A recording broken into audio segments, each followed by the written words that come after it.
Don Alfredo. Alfredo, te toca. Hemos tenido que hacer un pequeño ajuste en la agenda porque estaba Joaquín Matinero de Roca y Uñén, pero está atrapado en el tren. Por suerte, hemos tirado de galones y aprovechamos a Alfredo Muñoz, que es profesor de Derecho Mercantil de la UCM y of Counsel de Grant Thornton. Nos metemos en regulación, nos metemos en MiCA, ¿vale? Con lo cual ya pura materia que nos interesa. Primero de todo, Alfredo, ¿qué objetivos tiene este reglamento de MiCA? ¿A quién le aplica? ¿Y qué tipos de criptoactivos está regulando?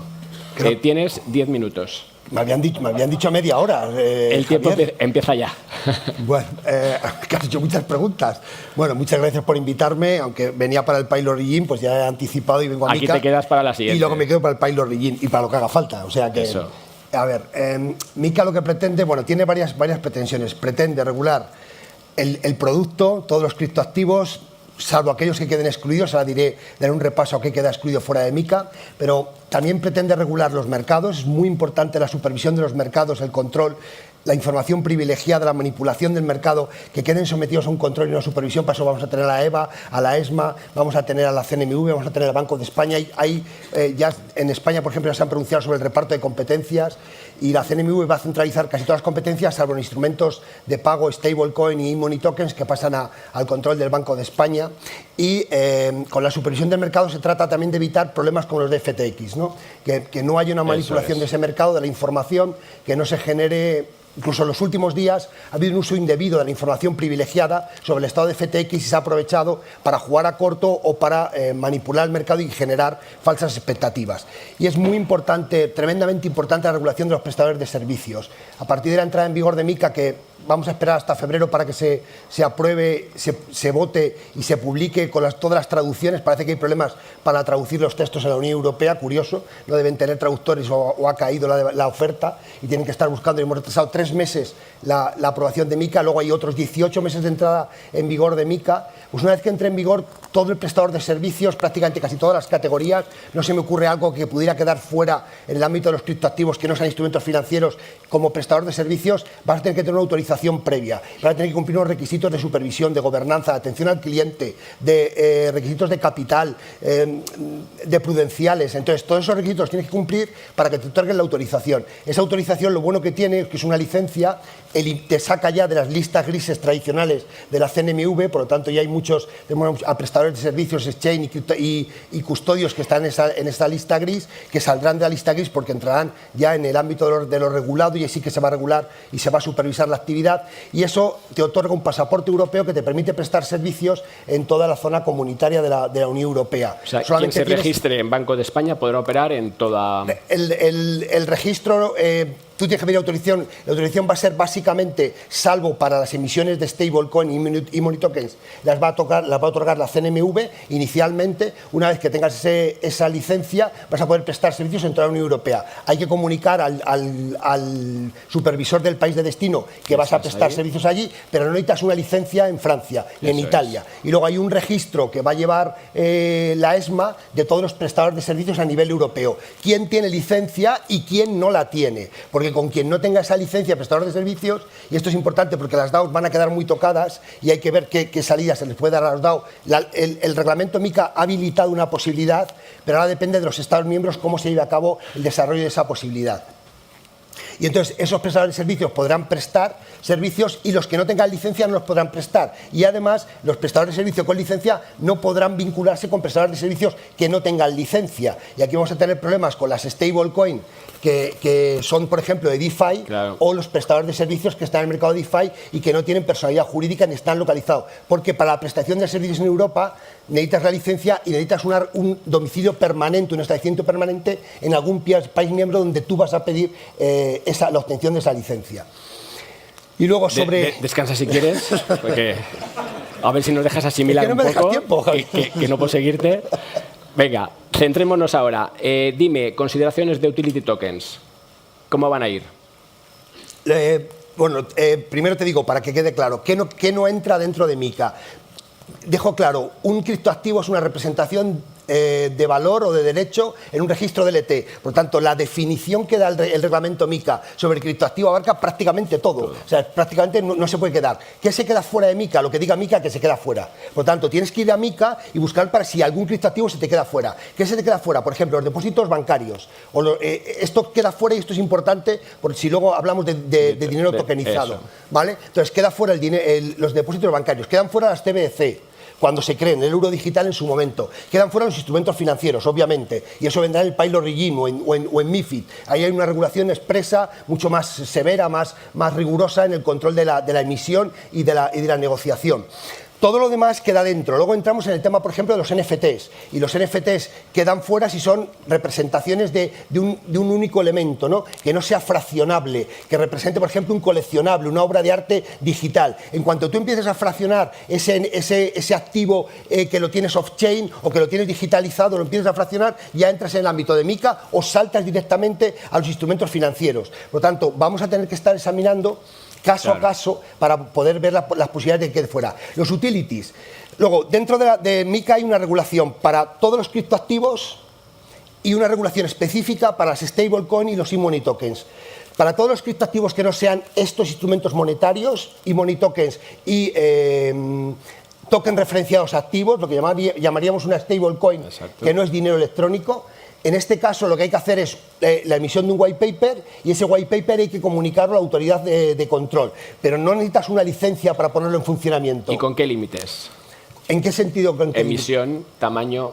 No hay límites a los que se puede dirigir. Porque estamos hablando de algo que no es ni instrumento financiero ni son instrumentos monetarios. Entonces, y no son NFTs. Porque si entras en ese ámbito, ya saltas. Con lo cual habrá que demostrar que es un utility de verdad. Eso es. Y entonces aquí vamos a tener muchos problemas porque nosotros, incluso en Grant Thornton, ya tenemos peticiones de criptoactivos que no tenemos claramente cómo deslindarlos. Incluso que pueden tener unas prestaciones de utility, pero que en algún momento pueden evolucionar a unas prestaciones de instrumento financiero. Tengamos, por ejemplo, en cuenta que los NFTs, la tecnología te desborda, ¿no? en este tema. Yo soy un jurista, a mí me gusta el derecho romano porque me da un pilar, ¿no? Aquí no hay derecho romano, aquí la tecnología está por el aire, entonces te vas agarrando como puedes. Entonces, en la tecnología nosotros tenemos una evolución del NFT y te hace un dynamic NFT, y resulta que ahora puedes cambiar los metadatos del NFT, y al cambiar los metadatos del NFT por un condicionante externo, puede que mute la naturaleza jurídica del criptoactivo, y a lo mejor estabas fuera de MiCA, te cambia MiCA y al año siguiente te ha cambiado a instrumentos financieros. Ya te has avanzado tanto que nos hemos perdido, pero entendemos que puede cambiar y consecuentemente la ley le va a aplicar de forma distinta. Porque parecía que blockchain no se puede tocar. No, es que hemos creado criptoactivos que pueden ser reversibles. O sea, tenemos estándares de RC que ya pueden ser reversibles. Porque en MiCA, por ejemplo, se permite al cliente un derecho de desistimiento. Y ese derecho de desistimiento significa que tú puedes adquirir un utility, pero te dan un plazo para devolverlo. Y esa devolución implica que la operación tiene que reintegrarse. ¿Por qué? Pues porque en el derecho europeo, por ejemplo, hay un derecho de devolución siempre para el consumidor en las compraventas a distancia. Y lo que ha hecho el legislador europeo es estandarizar ese derecho y lo ha ampliado a los criptoactivos. Videojuegos basados en blockchain, que entiendo que tienen NFTs, que es la parte que va a entrar o no en MiCA. Hay que ver hay que ver el white paper, hay que definirlo, hay que ver si es único. Cuando entramos en el videojuego entramos en cuestiones de replicar ese propio NFT, de poder fraccionarlo, si se puede estandarizar y se puede negociar en un mercado paralelo. Entonces puede que estemos ya dentro de MiCA, puede que no lleguemos a instrumento financiero, pero ahí en el tema de los videojuegos tiendo a pensar que vamos a estar muy cerca de MiCA, que vamos a tener que ir a MiCA y hacer una emisión de un white paper, y que OpenSea no se va a quedar fuera como plataforma de la regulación que exige MiCA, ¿no? Porque si tú tienes una plataforma de negociación que presta servicios, eso y que al final son en criptoactivos que no son puramente NFTs, puros coleccionables, pues esa plataforma tiene que pedir licencia. Es un prestador de servicios, porque haría muy mal el legislador europeo si dejara OpenSea fuera de la regulación. Claro. Dos preguntas, una que del público más filosófica y luego una para acabar un poco todo esto. ¿Por qué queda fuera de MiCA la propia CBDC? Pues porque la CBC es un instrumento de emisión pública. La CBC está emitido bajo una regulación específica con unas determinadas finalidades. Y aquí lo que se trata es de regular los prestadores de servicios y las emisiones privadas. La CBC va a ser emitida por el Banco Central Europeo en coordinación con los bancos correspondientes de los Estados miembros, con el Banco de España, el de Banque de France, toda la banca pública, y por tanto habrá un régimen jurídico específico. Por ejemplo, ahí hay temas, aunque está, por supuesto, el representante del Banco de España, que sabe mucho más que yo, pero hay temas, por ejemplo, si vamos a darle categoría de moneda de curso legal, y eso tiene que venir con una regulación. De hecho, puede que tengamos que cambiar algún tipo de tratado de la Unión Europea para darle esa naturaleza jurídica de dinero. Oye, ¿dónde queda la forma descentralizada de dinero digital, alias Bitcoin? Bitcoin está dentro de MiCA, todo lo que no está fuera está dentro, y por lo tanto, como no hay una exclusión de las criptomonedas, están dentro. Otro gran problema, y Bitcoin, no vamos a tener que hacer un white paper de Bitcoin, sería absurdo, pero si yo quiero negociar un Bitcoin, yo tengo tengo un control de un determinado volumen de Bitcoin y quiero negociarlos en un mercado y quiero hacer una oferta pública de esa negociación de Bitcoin, pues tengo que hacer un white paper de mi propia oferta. ¿Vale? No porque yo lo emita, sino porque quiero negociar en un secundario. O sea, y el secundario hago es el exchange. un fondo estructurado ligado a Bitcoin y tengo que pasar por Eso MiCA. es, claro, y tengo que hacer esa emisión. Por eso está sometido. Y luego, lo más importante de Bitcoin no es ya el white paper de la negociación, sino la supervisión del mercado. Es decir, que la CNMV tiene que supervisar dentro de sus capacidades a todos los operadores que actúen en el mercado europeo sobre Bitcoin y sobre cualquier otra criptomoneda, porque es un criptoactivo sometido a MiCA. Vale, la ultimísima, ya pasamos a la siguiente porque estamos... esto que hemos tenido ahora, esta crisis de confianza, de jugadores maliciosos, como queramos llamarlo, ¿puede volver a ocurrir o esta MiCA lo va a acotar mucho? Ocurrir entiendo que sí, porque al final somos humanos y todos buscamos tropelías, pero ¿va a acotar el que tengamos custodios, que ahora luego vamos con esa mesa y a lo mejor son cuentas segregadas y esto no pueda pasar? Joder, ya en la pregunta ya tienes la respuesta, Javier, ya lo has hecho. A ver, yo creo que con MiCA, funcionando MiCA, pero es que MiCA hasta el 2024 no lo vamos a tener. Y yo creo que el legislador europeo debe pensarse la transitoriedad de esta norma, ¿no? Porque todavía estamos a tiempo de acotarlo. Yo creo que MiCA me otorga algunos instrumentos para evitar o reducir, como tú me has dicho, siempre habrá un caso que podrá darse.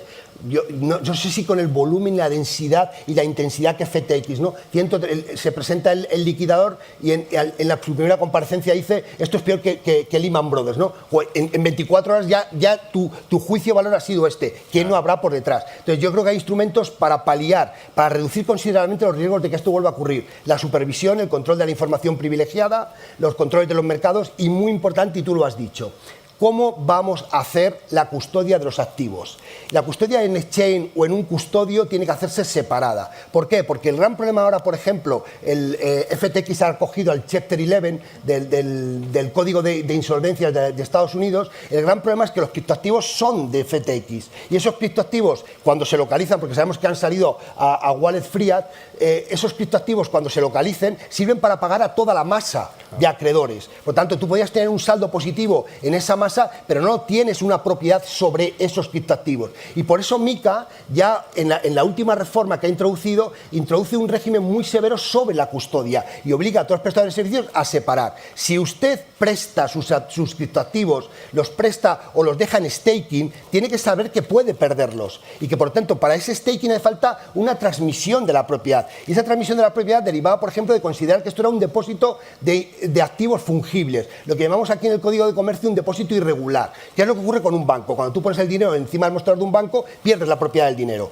Lo que tienes es un derecho de crédito contra el banco. Pero el banco tiene el fondo de garantía de depósitos y, por lo tanto, hay otra responsabilidad. Pero con los criptoactivos no. Cuando tú entregas tus criptoactivos a un exchange y son criptoactivos fungibles, pierdes la propiedad, salvo que se mantengan en cuentas separadas y el exchange no pueda utilizarlos. Y cuando los quiera utilizar, tiene que firmar un contrato diferente contigo.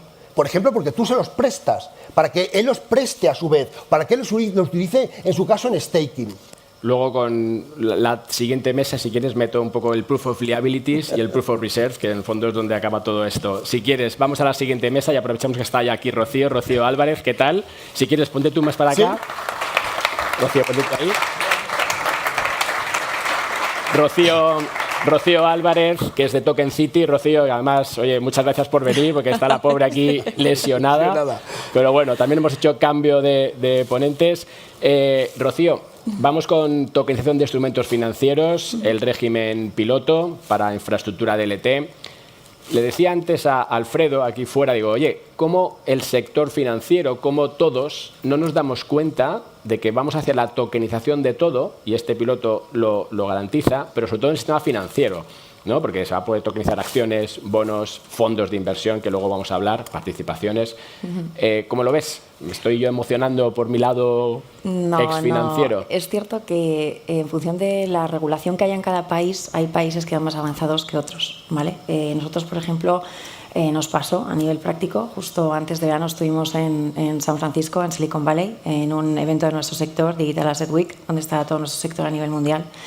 Y fue maravilloso porque directamente pues, te podías sentar con la figura del Digital Asset Manager de JP Morgan, de Morgan Stanley, de Goldman Sachs, y todos eran muy conocedores de todo esto, ya estaban todos haciendo, ya no pruebas, sino invirtiendo en estos activos de manera pues muy proactiva, y realmente pues, Estados Unidos es uno de los países que está encabezando todo esto, ¿no? ¿Qué nos pasó? Pues volvimos súper emocionados, pues nos vamos a sentar en España con Goldman Sachs, y no sabían de qué estábamos hablando, ¿no? Entonces, al final, pues yo creo que como todos los de nuestro sector en este país, pues nos toca mucho evangelizar. Es cierto que Estados Unidos es un país que deja hacer y luego legisla, y en Europa, pues en cierto modo, somos más proteccionistas, ¿no? Y es muy entendible, o sea, es muy entendible que el sector financiero, hasta que no haya una legislación clara, no entre. Pero nosotros entrevistamos justo a principios de este año a más de 100 asset managers en Europa, en Alemania, Suiza, Reino Unido, Francia y España, y era claramente demoledor cómo el 40% ya estaba incorporando esta tecnología, y el 80% de aquí a los próximos 3 años iban a incorporar, empezar a hacer pruebas piloto, porque son conscientes de la realidad, ¿no? Venga, Alfredo, lo bajamos a la parte que te gusta. ¿Qué supone este nuevo régimen piloto de cara a la tokenización de instrumentos financieros? Empezamos en marzo de 2023. Ahora es cuando digo la media hora. Ahora tienes 3 minutos. A ver, yo creo que el pilot regime, la primera vez que lo leí dije, madre mía, ¿qué es esto? Cuando analizas profundamente el pilot regime, dices, esto es una revolución. Y es una revolución en mercados de instrumentos financieros, porque nos permite introducir toda la tecnología. No hay ningún límite inicial para esa tecnología, porque tienes que presentar el proyecto y ahí puedes decir, por ejemplo, cuáles son tus reglas de consenso, cuál es el protocolo que vas a utilizar, cómo se van a legitimar a los titulares para el uso de los criptoactivos. No está determinado, ¿no? Y tiende a pensarse que vamos a poder hacerlo casi como un exchange. O, por ejemplo, el pilot regime te permite a los particulares que accedan directamente, sin intermediarios, a un mercado de instrumentos financieros. Es un mercado de acciones, de bonos y de participaciones de instituciones de inversión colectiva.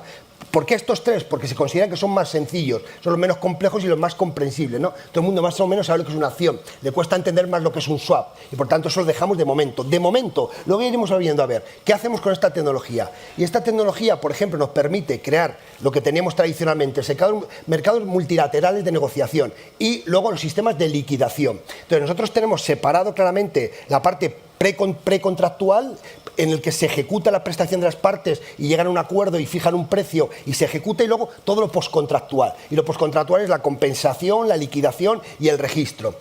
Con el pilot regime podemos crear infraestructuras de mercado en el que se agrupe todo, en el que solo tengamos una infraestructura de mercado donde se negocie, se perfeccione el contrato, se ejecute, se compense, se liquide y se registre. Porque pasamos de un sistema de registro en anotaciones en cuenta a un sistema de registro en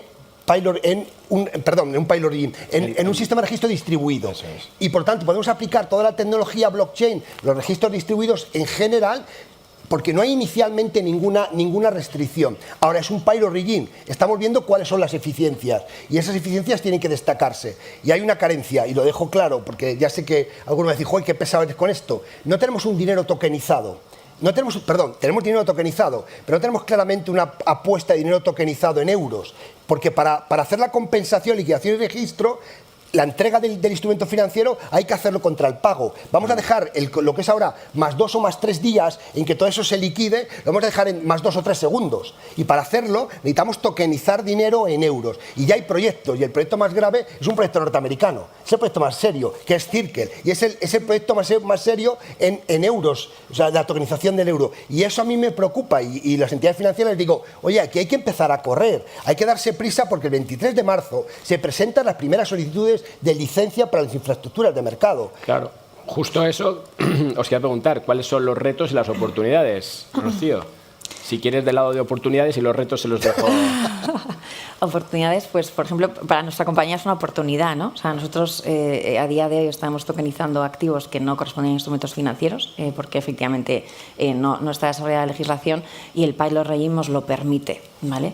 Entonces, efectivamente somos una de las compañías que ahora pues estamos entrando en el sandbox para poder obtener esa licencia de cara a marzo del año que viene y poder ampliar todo ese mercado, o sea, porque es que es brutal el mercado. O sea, claro, ¿cuántas compañías puedan acceder al IBEX 35? ¿Cuántas compañías pueden acceder al Nasdaq? ¿Cuántas compañías van a poder acceder a ese exchange de security tokens? O sea, todas las que ellas quieran, ¿no? En cierto modo, o casi todas.